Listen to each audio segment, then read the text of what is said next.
इन नियमों का पालन होता रहा है, नियमों के अनुसार काम होता रहा है। मुझे लगता है कि अब जो लोग हैं वो ये समझते हैं कि पहले वाले लोग कुछ हैं। सारा दुनिया जानती है कि हिंदुस्तान की संसद में 60 के दशक के आसपास से लेके आगे पीछे इतने बड़े लोग थे कि अब कुछ भी नहीं है हम लोग सब उनके सामने, न चेयर पर और न सदन में। तो वो जो करते रहे वो बेकार था, उसका कोई मतलब नहीं था। ये नई व्यवस्था चालू हो गई। It's a very sad and unfortunate. साथियों, हमारे बाकी साथी कह चुके हैं, हमने बार बार आपके माध्यम से कहा है कि सेना का शौर्य और उसकी प्रतिबद्धता पर तो कभी कोई सवाल ही नहीं था। सेना किसी पार्टी की नहीं होती है, देश की सेना है साहब, उसके पीछे खड़े हैं। लेकिन अपनी डिप्लोमेटिक फेलियर को सेना के पीछे मत छुपाओ, और ये कोशिश आप लगातार कर रहे हैं। यही देश था, 62 में युद्ध चल रहा था, नेहरू ने सदन रखा। सदन किस चीज के लिए है? दूसरी चीज, जो बिहार में पूरा बिहार का मानस आहत है। परसों जब मैं बोलने के लिए खड़ा हुआ तो माननीय नेता सदन पीयूष गोयल जी ने कहा, इनका बस चले तो पूरे देश को बिहार जैसा बना देंगे। मैं सरकार से आग्रह कर रहा था कि कॉर्पोरेट इंटरेस्ट को देखिए, लेकिन आम आवाम के इंटरेस्ट को भी देखिए। तो ये टिप्पणी आई। मैंने चेयरमैन साहब से कहा, एक्सपंज करने से सिर्फ बात नहीं बनेगी, पूरा बिहार, पूरा हिंदुस्तान आहत है। पीयूष गोयल जी को माफी मांगनी होगी, और अगर वो माफी नहीं मांगते हैं, तो मैं चार्ज करता हूं कि प्रधानमंत्री मोदी जी, अपने भाजपा अध्यक्ष, उनके इशारे पे उन्होंने बिहार को अपमानित करने का काम किया। The government thinks that the MPs are irresponsible, that they cannot discuss an issue like Indo-China skirmishes. We feel that the executive should be accountable to the parliament, and we are as responsible as the ministers and the treasury benches. The BJP members have been discussing this topic in television studios, but they don't allow this topic to be discussed, this issue be discussed on the floor of the House. We feel that the executive should be accountable to the parliament, and that is how we have protested. Has been demanding a discussion on Chinese aggression, but the government is running away from the discussion. And the other day, the leader of the House, Mr. Piyush Goyal, made a very derogatory remark against the state of Bihar. He has said, आपका बस चलेगा तो पूरा देश को आप बिहार बना देंगे. So we are asking him to apologize for this. Thank you. And today the entire opposition has walked out for the whole day. लोकतंत्र के मंदिर संसद के अंदर अगर देश की सुरक्षा की चिंता नहीं की जाएगी, उस पर चर्चा नहीं की जाएगी, तो कहाँ पे होगी? आज पूरा देश के सैनिकों के साथ खड़ा है, देश की सेना के साथ खड़ा है, परंतु सरकार से उत्तर भी चाहता है कि सीमा के ऊपर जो गड़बड़ियां हो रही है, सीमा के ऊपर चाइना जो आके हर रोज थ्रेटनिंग करता है, उसकी चर्चा सदन के अंदर हो। क्या वास्तविक स्थिति नियंत्रण रेखा के ऊपर है, उसकी चर्चा सदन के अंदर हो। सदन के अंदर सदन के नेता को किसी राज्य का या किसी राज्य की जनता का अपमान करने का कोई हक नहीं बनता। बिहार अखंड भारत का अभिन्न अंग है, और उसके लोगों की अगर कोई सदन के अंदर अवमानना करेगा तो वो सदन के एक भी मेंबर को सहनीय नहीं है।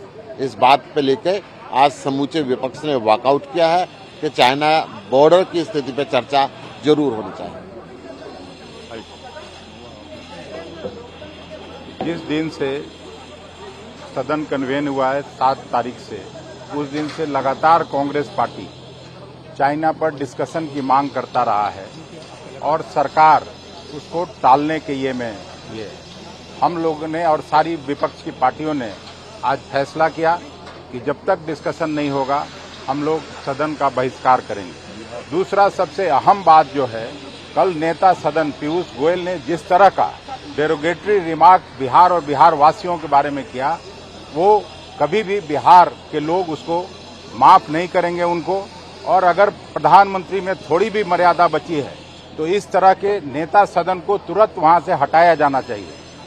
लाख कहने के बाद वो जब तक माफी नहीं मांगेंगे, हम लोग उनका बहिष्कार करेंगे। धन्यवाद।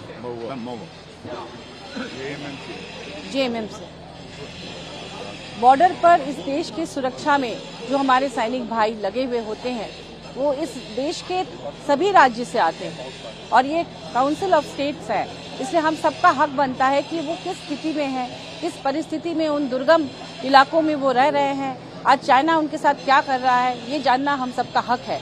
लेकिन जिस तरह से भाजपा इसको लेकर सब कुछ छुपा रही है तथ्यों को, इसके कारण हम लोगों ने बहिष्कार किया है। हम जानना चाहते हैं, पूरा देश जानना चाहता है, देश का हर राज्य जानना चाहता है कि उनके जो सपूत बॉर्डर पे हैं वो किन परिस्थितियों में हैं और हमारे देश की सुरक्षा का क्या हाल है।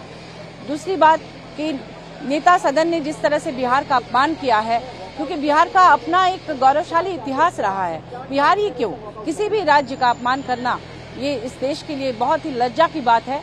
हम सभी लोग चाहते हैं कि माननीय पीयूष गोयल जी माफी मांगे अविलंब और बिहार के वासियों को इस तरह से अपमानित ना करें। बहुत बहुत धन्यवाद।